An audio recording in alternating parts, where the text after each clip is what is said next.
Bom dia, bom dia! Segunda-feira, dia 7 de outubro de 2024. E hoje se comemora o Dia Mundial da Infância, o Dia do Compositor Brasileiro e o Dia Nacional do Consumo Consciente. E hoje abordaremos dois lados da mesma moeda e isso não é uma figura de linguagem. Vamos trazer visões distintas sobre o Drex. O pau comendo já, mal começou aqui o segundo período de testes de Sandbox e já está aqui tendo um projeto de lei para limitar o uso do Drex. E eu vou te contar, e tem muita história boa para falar sobre isso. E você está aqui comigo, com a Sofia, com o Arthurito, com todo o time da Ultra Talks. Você está no Morning Talks, sua fonte diária de informação e inspiração para você vencer no mundo dos negócios. E vamos para a primeira matéria, e ambas as matérias, na verdade, serão do portal Cointelegraph. Cássio Gusson, do dia 3 de outubro. Drex vai substituir todo o sistema financeiro nacional. Será o STR 2.0, revela Banco Central. Segundo Fábio Araújo, o objetivo do Drex é ser o próprio sistema financeiro do Brasil, migrando todos os serviços e negócios para essa plataforma. Para quem não sabe, fazendo aqui o resumão da matéria, STR é o Sistema de Transferências de Reservas, que nada mais é o coração do Sistema de Pagamentos Brasileiros, ou o famoso SPB, onde ocorre a liquidação final de todas as obrigações financeiras no Brasil. A transferência de fundos do STR é irrevogável, isto é, só é possível desfazer uma transação por meio de outra transação no sentido contrário. E também não é possível fazer lançamentos a descoberto nesse mercado. Não se admite saldo negativo nesse sistema. Ele é uma resolução do Banco Central e faz a liquidação bruta em tempo real, ou seja, ele processa e liquida transação por transação. E voltando para a matéria, estava fazendo aqui o parênteses explicando o que é o STR. O Fábio Araújo, quem deu essa nota aqui, essa entrevista, que é o coordenador do Drex no Banco Central, revelou durante o Fórum de Ativos Digitais realizado pela Block News com a Cantarino Brasileiro. Beijo aí, Marcão e Cida, todo o time da Cantarino. E nesse evento, o Fábio revelou que o objetivo do Drex é ser o próprio sistema financeiro do Brasil, migrando todos os serviços e negócios para esta plataforma, integrando com outras soluções digitais como Open Finance e Pix. Abre aspas. Sim, o Drex, como está desenhado, será o STR 2.0. Isso já foi desenhado desde a primeira fase do projeto. Precisamos obter mais alguns detalhes para levar a operação. Não sei dizer exatamente quando esse STR 2.0 vai ocorrer, mas vai ocorrer, fecha aspas, disse Fábio Araújo. E aí, um pouquinho mais de notícia, não tem prazo oficial, ainda está na segunda fase, foram escolhidos aqueles 13 projetos, mas a gente não tem prazo para chegar na população. Mas abre aspas de novo aqui e é bem relevante aqui.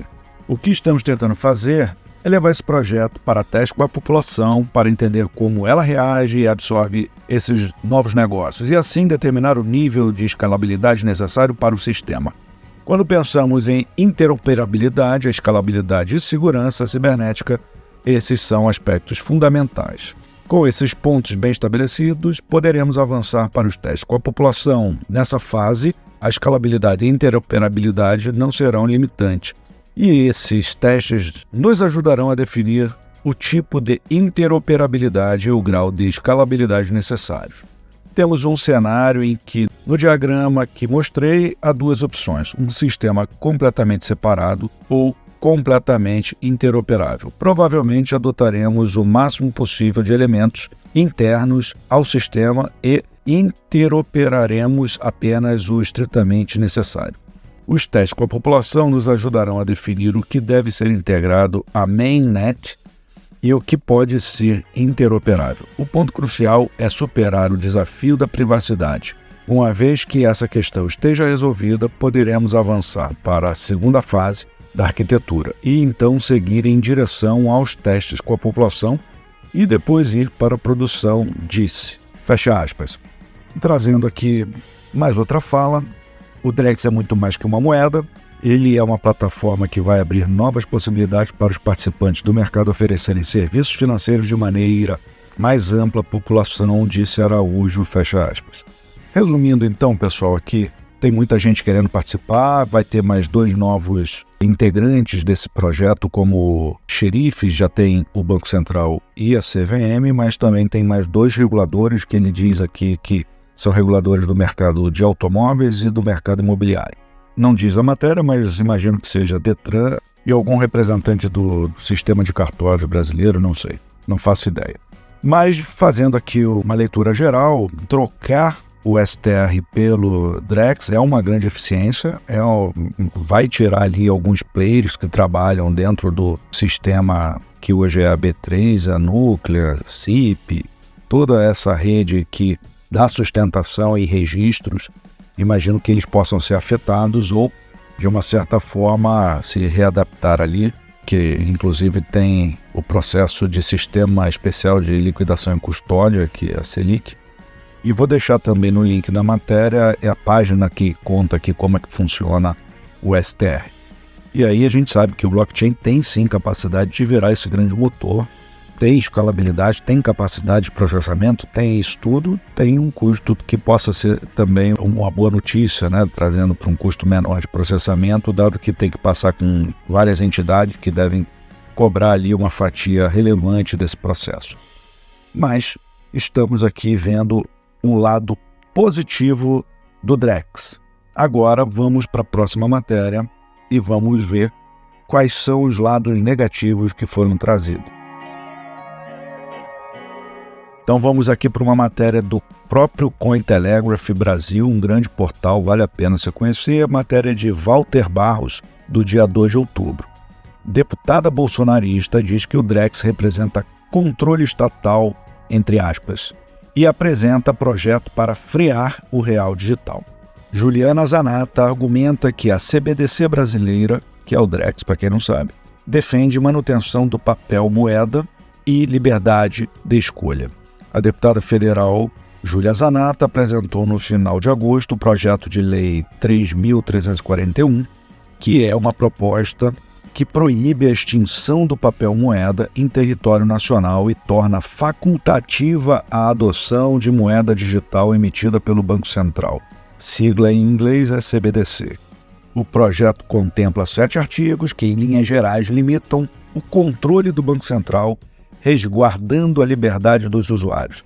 Entre eles, os respectivos parágrafos únicos do artigo 3º e 4º que prevêem, em caso de emissão do CBDC, não terá curso forçado a nenhum operador do Sistema Financeiro Nacional ou consumidor final, que terão a liberdade de escolha sobre os meios de pagamento a serem utilizados, e que o Banco Central, abre aspas, não deverá ter acesso às transações, ao saldo, balanços e demais informações de contas privadas, exceto conforme a legislação vigente aplicável às transações em moeda convencional, fecha aspas.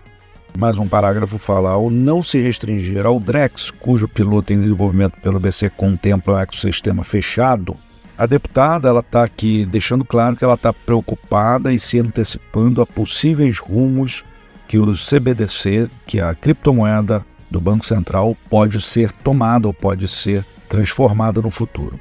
Isso porque os brasileiros não devem ter o Drex em suas carteiras por hora, mas ela está olhando aqui possíveis abusos de poder, possíveis invasões de privacidade.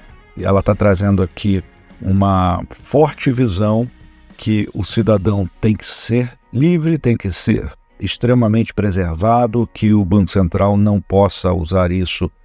Não estou falando que isso está no escopo, mas futuramente pode se transformar no escopo de algum governo de plantão e isso acabar sendo desvirtuado para controle estatal sobre a liberdade dos indivíduos.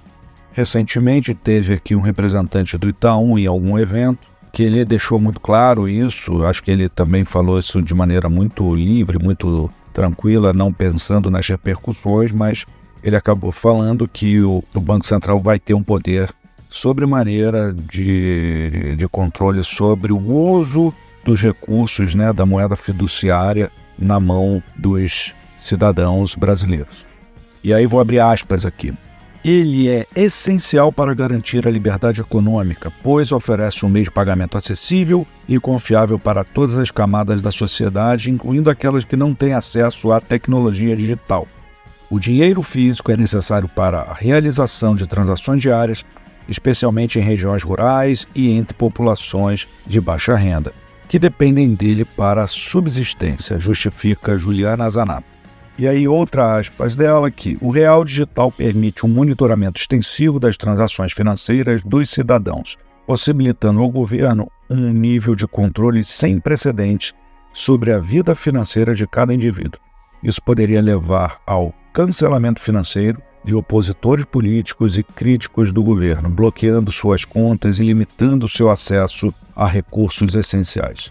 A implementação compulsória e a falta de clareza sobre a segurança do sistema digital aumentam esses riscos, justifica a deputada. Enfim, fazendo aqui a minha ponderação, ela tem sim um ponto importante, ela tem um argumento super válido e importante. Temos, de alguma forma, já o acesso estatal sobre recursos financeiros, bens, quando se decide aí utilizar o Bacen-Jude, que vai direto aí na conta das empresas e pessoas.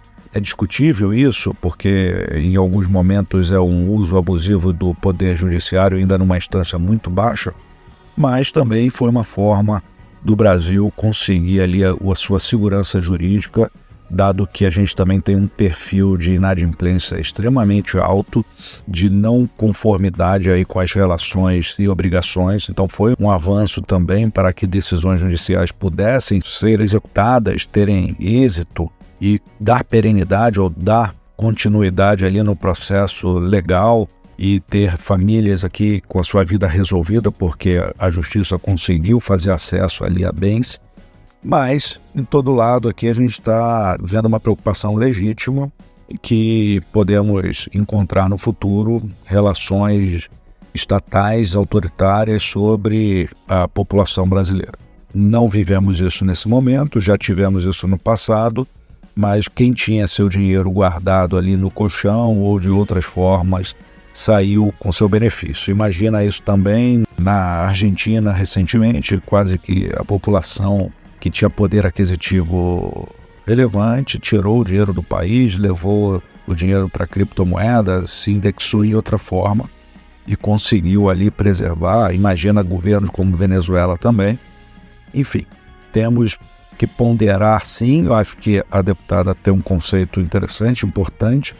Não sei como isso vai ficar mediante a capacidade de restringir o uso do Drex, mas na matéria anterior a gente sabe que o Drex está se apontando aí, está se apresentando como uma nova base de tecnologia para administrar as transações do Brasil, que já são sofisticadas, né? A base é sofisticada. Nós temos aqui vários sistemas de compensação online, real time, ou pelo menos no dia seguinte, fechamentos centralizados. O boleto do passado já havia sido uma grande conquista, os sistemas de cartão de crédito e débito também. Então a gente tem aqui agora talvez uma boa evolução, simplificando os conceitos através dos smart contracts. Porém, não podemos deixar de lado aqui a liberdade do indivíduo, da população, das empresas em uso ou não, adoção ou não de determinada tecnologia. O que não pode é deixar de seguir a lei, mas não podemos também conviver com abusos de governos de plantão. Parabéns, as duas matérias são muito boas, o Cointelegraph, e vamos aguardar aqui esse embate que certamente figurarão como grandes cenas de próximos capítulos. E vamos encerrando por hoje essa edição do Morning Talks, sua fonte diária de informação e inspiração. Muito obrigado pela sua audiência. Eu sou Lincoln Rocha, eu quero desejar para você uma segunda-feira maravilhosa. Um beijo. Um dia glorioso, uma semana repleta de vitórias e alegrias e tchau!